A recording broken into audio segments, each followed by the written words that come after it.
Okay, so now you're back for door number 2. And if you watch the door of focus, this realm of perspective in which we're getting really intentional and responsible and shifting what we focus in on, you're starting to see that maybe right now there are some things in your life that you've been focusing in on that are not supportive to you. Now, before you do what most humans do, which is put ball and chain to their foot because we are so good at making ourselves wrong, I invite you to allow God to give you the grace that He's already given us, because there's no condemnation in Him. This is why as we go through this journey of transformation, becoming someone we've never been before, and we are rooted in God, makes the process that much easier. Now, when I say easier, I don't mean that it's just out of nowhere going to happen without any effort. No, it just means that there isn't this yoke of pressure, because it is not you doing the work, it is you allowing Him to do the work in you. And it all comes back down to that first door of transformation, which if you haven't checked it out, you got to go back and listen, because this is going to build on top of that. That door allows you to recognize that everything that you focus in on consistently starts to create patterns of behavior, patterns of feelings, and those feelings over time start to create the lenses through which we see life. And as those feelings paint the lenses through which we see life, it also gives access to how we perform, how we show up in the world, the things that we do. This is why it's so important that we take full responsibility for taking on this paradigm shift, and we start to get really serious about the fact that God gave us a reason to be here alive on planet Earth right now. And if we don't take the responsibility on as if it means our life, because it does, then consider that maybe you're just wasting away. And if that's the way in which you choose to live life, beautiful. But I don't believe that is, because you wouldn't be here if that was the case. So focus. Door number 1. Door number 2 builds right on top of that. So it's really important, because door number 1 is the one that we can place full responsibility on. There's few things that we can control. There's many more things that we can't control. Now we get it backwards. We think we have so much to control and so little that we can't control. No, we have very little that we can and much more that we are not able to. So this focus, door number 1, this idea of focus is going to give you door number 2, which is the door of identity. And the door of identity builds upon that, because the more that we take responsibility for what we are paying attention to, it is going to either align or misalign with the intention that we're moving towards. So let me just pull this up so we can dive right into it. It's going to give you an opportunity to dive deep into the truth of who you are. And it's going to give you the chance to explore yourself as an individual, as a human being, in a much more powerful way. So let's dive into this. Right now, we're going to start to explore door number 2 when it comes to transformation. And again, door number 1 builds upon this one. So I invite you, and look, the thing with these is the more that you go through life, the more that things will become present to you. So if right now you're just starting to really grasp these ideas, that's perfectly cool. I'm not expecting you, nor should you expect to get everything right away, because these are the kinds of things that get more revealed the more that you take action. This is the idea that the only way that we're going to be able to park the car is if we are in motion. So don't expect for things to shift if you don't shift. That is literally the definition of insanity. The door of identity begins with this simple diagram. So consider that this is the full entirety of everything in life. Okay, within this circle, what lives is everything that was, everything that is, and everything that will be. Not just for you, but for everybody else. Now I'm talking history past and history to come. Everything exists within this circle. Okay, sounds far-fetched, but that's the idea, because we're looking at something very big in nature and we're bringing it down so we can much easier understand it. So all of reality right here. Okay, perfect. Now, what happens? How much would you say would represent how much you know of what is in this circle, which is, again, the entirety of everything? If you were to just guess, how much would you say you know? I'll say that it's maybe that much. And that's even giving ourselves way too much credit, because there are things that right now are yet to be discovered, and those exist within this circle. There are things that have been discovered that you have no idea even exist. Those are also within this circle. Okay? Let's just pretend, to make it easier for focus, let's pretend that this slice of this pie, this represents the things that you were aware of, the things that you know. Okay, so I'll give you an example. For me, I know that my name is Sebastian. I know that I grew up in Colombia. I know that my father passed away. I know that I'm married for 5 years. I know that I'm about to be a father. I could keep going. And actually, let me just pause really quick because I need to give credit to where this is due. So this is from a program that I went through about 6 years ago. It was a 3.5 day program that turned into 3.5 years. Literally shifted so much in my life. And it's helped me tremendously. It's helped my clients tremendously because it's given ideas that are really complex, a really visual and easy way of understanding it. So the program is called Landmark Worldwide. Still in operation today. Okay, so credit to where this is due. This was not my making. This is something that I've learned through that program. So I need to make sure that that is clearly communicated for anybody watching that says, I've seen this before. Okay, you more than likely have. And if they didn't give credit to them, that's where it comes from. So, okay, that being said, we have the pie that says the things that we know. Okay, my name, where you're from, what you know, etc. As you could probably imagine by now, we have another pie. These are the things that we do not know. I know that I don't know Chinese. I know that I don't know how to fly a plane. I know that I don't know when I'm going to die. These are all things that we don't know. You could probably think to yourself something that you don't know. Not too hard to think about that. Okay, now this right here, this is what I've learned to be traditional education. These are things that we need in life. When we need to learn something, we go to school, we have Google, we have ChatGPT, we have Grok, we have Gemini, we have everything, etc. When you're watching this, who knows what else is out there. So this is just traditional education. We need to learn something. We either go to a place to learn it, or we find somebody else to learn it, and then we delegate to that. Or we recognize, maybe I don't really need to learn this stuff. And then you throw it away. Now, this is really important in the world because we need that. This is the things that are going to give us the skill sets, kind of like this right now. This is, in a way, part of traditional education. Not entirely because of what you're about to see next, but this is, in a way, traditional education. How? Because you are exploring things that you know and things that you don't know. Simple enough. However, have you ever known everything that you thought you needed to know for a particular project? However, you just couldn't do it. I'll give an example. I was working with a kombucha company years ago in New Jersey. The company was thriving, doing really well right before COVID. And I was learning a ton about it. I was learning about the actual SCOBY, the fermentation process, the temperature, all of that. I was learning everything about kombucha. However, I wasn't the one making it. So because of that, I didn't necessarily experience the process. So I didn't really know it by experience. I knew it intellectually, but I didn't know it. Now that is a chasm. There's a difference there between knowing something by mind and knowing something in action. And what we're stepping into as we're exploring what's going to make a big impact in your life goes beyond the traditional education. I'll give you another example. I was in the door-to-door space, and as I was growing in my career with that, I was helping teams develop. I was responsible for leading teams of door knockers. I was helping them grow in their professional career. Now, some of these people were easily twice my age, which was a wild experience. More for that, a different conversation. And here I am. I know how to knock doors. I know how to go and do what I need to get done. I know how to go and create a deal and close a deal and train and teach others. So I'm doing it myself. However, I still found myself in a complete place of dissatisfaction. So while I knew how to do the thing that I needed to do, I was doing the job, but I wasn't aware, I wasn't able to actually make myself feel satisfied. That didn't make any sense, because if by the context and by the rules of the world, I should have been totally on fire.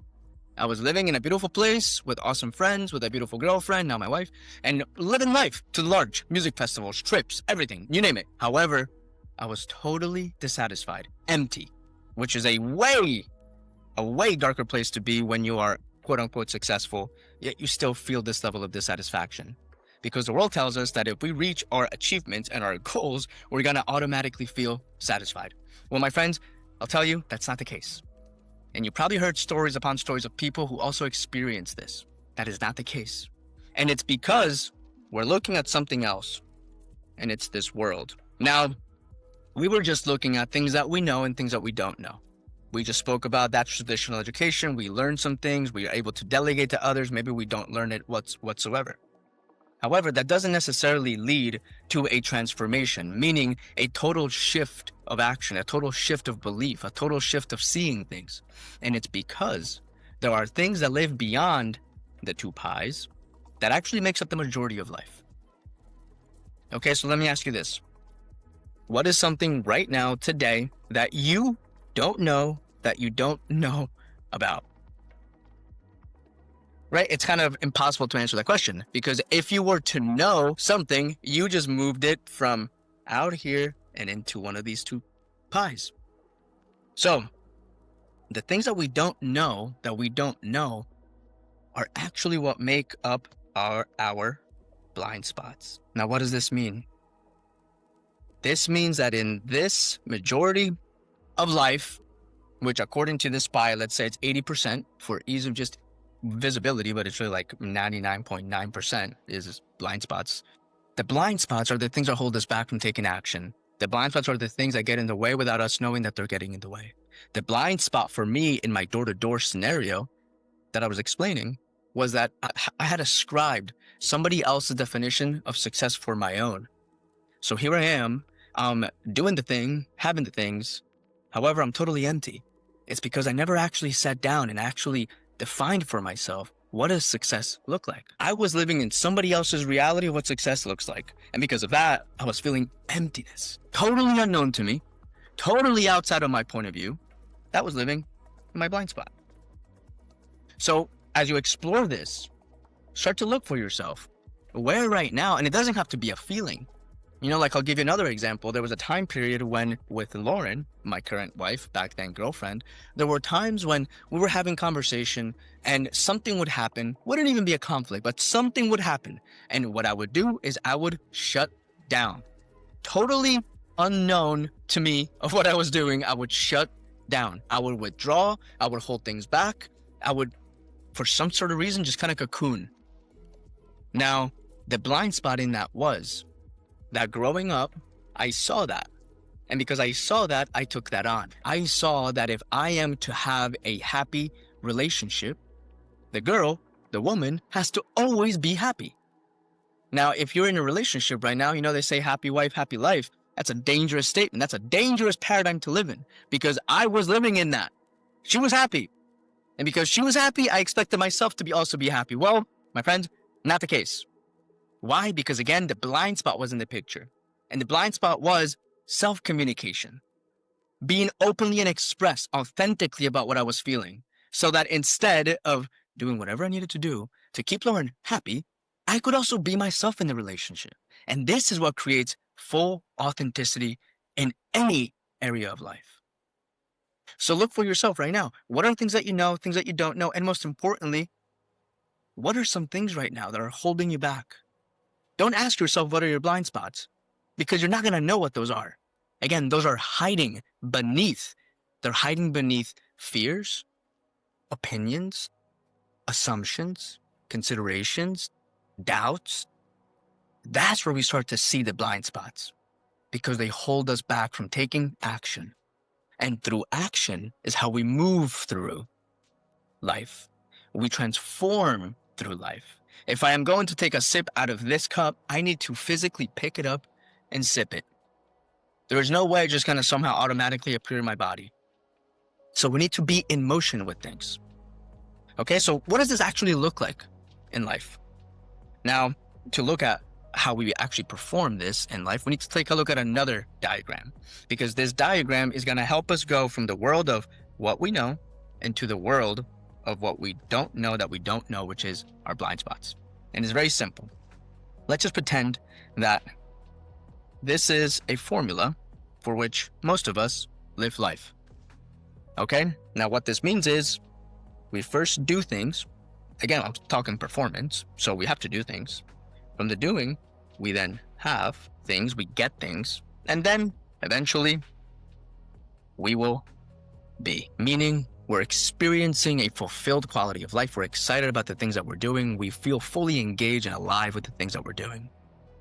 Okay, can you see for yourself where in your life right now you are doing things, you even have things, and you're looking to become a way of being, feel some sort of way, experience a different quality of life? I'll share with you my experience. So this is at it happened in the door-to-door space, but it also happened years later. I was building a network marketing firm. Excuse me, not network marketing. That was way before door-to-door. Amazing.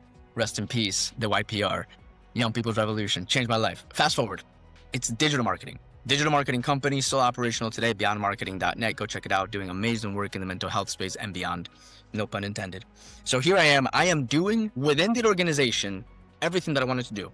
I was selling, I was coaching, I was meeting CEOs and teams. I was, at this point in time, I moved down to Florida because of the company. I was living a totally new life, okay? I was doing these things. What did this give me the opportunity to have? I had more money, which gave me the ability to have more options. It was the first time that Lauren and I lived completely on our own. It was also the first time where I was able to purchase a car out of what we wanted, not what we could afford, but I guess that's part of options, so I won't go too deep into that. But that was the first time that we were able to actually choose a car. What else did I have? I have more friends. I would say I also had more time, okay? Now, if you look, you're looking at all of these things that I have, and you would expect me to be excited. You'd expect me to be intentionally saying expecting to be, because giving you foreboding. Excited, fulfilled, empowered, let's just say successful. What a word. However, as is just kind of shared with you indirectly, while I was doing the things that I wanted to do and had an experience of life that should have really directed me to this, in our reality, it was I was not experiencing that. I was not experiencing this level of joy in my life. Oh, and instead, I was feeling bogged down. Now, don't get me wrong. There was a long time within the company as we were growing and expanding where I was feeling excited. I was feeling fulfilled and empowered and successful. And it wasn't that anything in the company shifted within the company for me to not feel that. It was because I had hit a limit. To go back to this, there was something in this area. Again, there was something in the area of blind spots where things were no longer exciting for me. Things weren't really moving the needle for me. And it's because there was something here that wasn't supporting.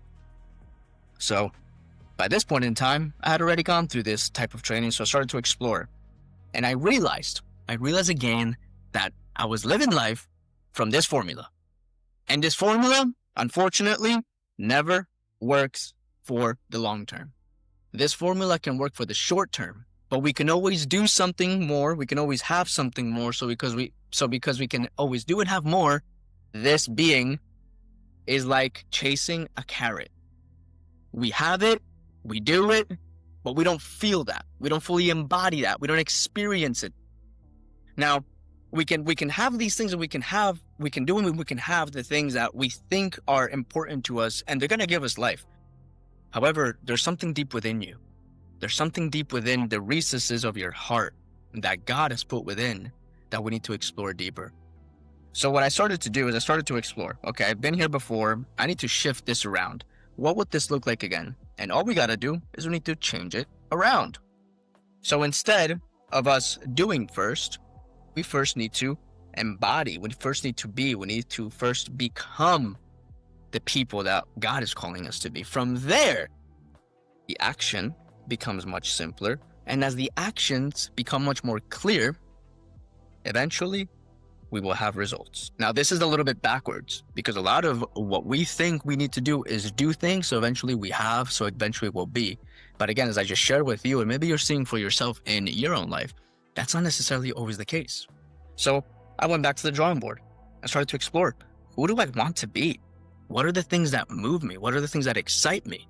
And I started to look, okay, I'm doing a lot already, but it's because I'm missing that thing today. I'm missing freedom.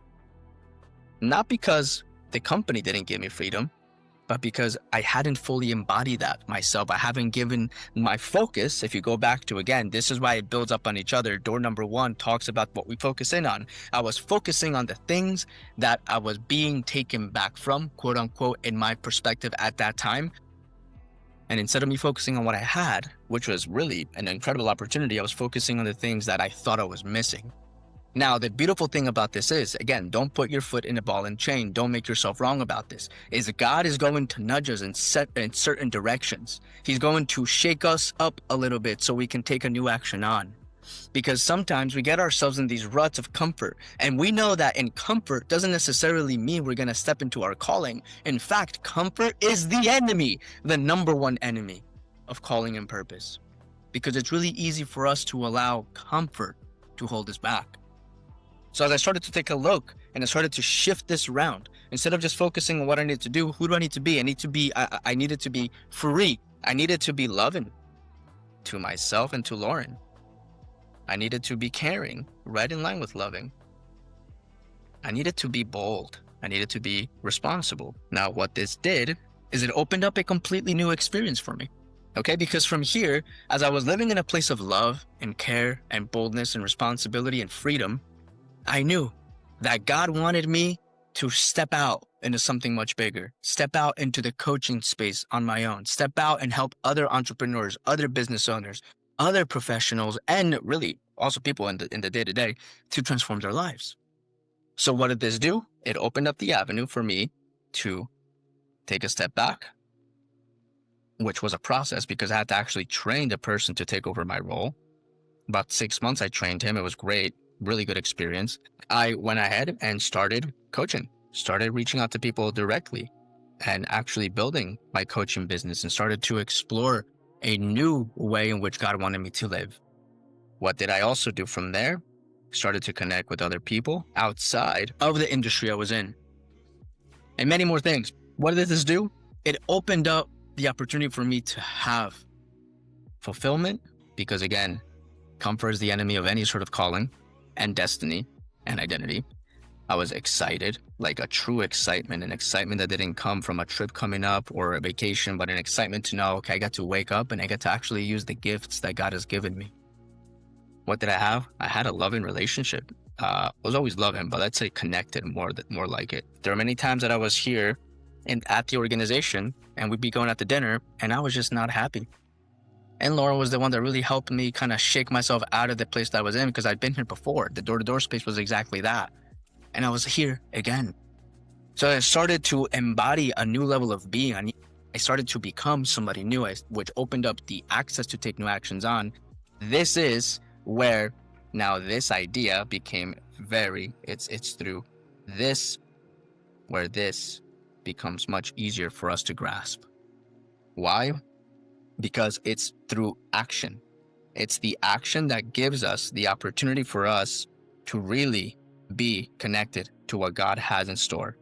It's through the action that we take on a moment-to-moment basis. And sometimes the action is just what? Taking consistent focus on the things that we want. Because whenever you focus in on something that's not necessarily supportive, you're taking focus from things that are going to actually support you. And as you step away from doing things backwards and you start to explore who you are, you're going to start to open up new levels of action, which will give you an opportunity to have a whole new level of experience. So this is the door number 2. This is the door of identity. Why? Because we first need to start to explore who we are. And the beautiful part about this is we don't have to go too far to know who we are. In fact, I would say that lives in the Bible. Because God tells us really clearly who we are. He gives us the guiding steps to who He has created us to be. It's because we get in our own way, because we think we know best. This is when we start to lose track of what we are to do, of who we are to be. Because we start to get confused, looking at the external world, telling us what we should be and what we should do, instead of us actually asking Him to give us the guidance as who He wants us to become. And in that, we get the ability to actually do that. We get to make a difference. And as we make a difference, you're going to feel a whole new level of experience for yourself. You're going to be able to impact people at a big scale. And you're also going to experience, guess what? Success. Because success is so much more than having or doing things. Success is being able to make an impact. And this is why everything that we read in scripture, everything that Jesus talks about is about being a good person to others, Because in the process of doing so, we're able to now step into a new realm, a new dimension. These doors are opportunities, they're access points for us to start to explore what those are, the ways in which we can bring a new level of impact and support to the people around us. Through the focus that we have, we get to choose what we feel and the actions we take. And as we start to explore who we need to be before we think about what we have to do, we're now embodying. We're embodying who God has told us to be. And as we continuously take this on over and over again, day in and day out, not from a place of effort or striving, but from a place of peace and rest, knowing that there really is a truth beyond your understanding. There is a peace that goes beyond what you know that comes into the picture when you let go of striving, do it in your own effort, and step into the possibilities that God has for you. And that is what this door number 2, the door of identity, starts to open up. Okay, door number 3, we're going to talk about door of thresholds. Go make sure you check that out, because it's going to give you the leverage point in which you're going to start to understand the idea of what failure and what conflict really is. What failure and what conflict are really doing in your life outside of what we, maybe up until now, have been thinking it is, which is we're not good people. We're not good at what we do. We're a failure. I'm not good enough. You go on and say, but again, just catch how that connects with door number 2. We're not talking about the actions at that point. We're talking about worthiness. It has nothing to do with the things that we do. It has everything to do with who we are. And that begins with what we focus in on and how we have the perspective of conflicts and failure. Make sure you check it out.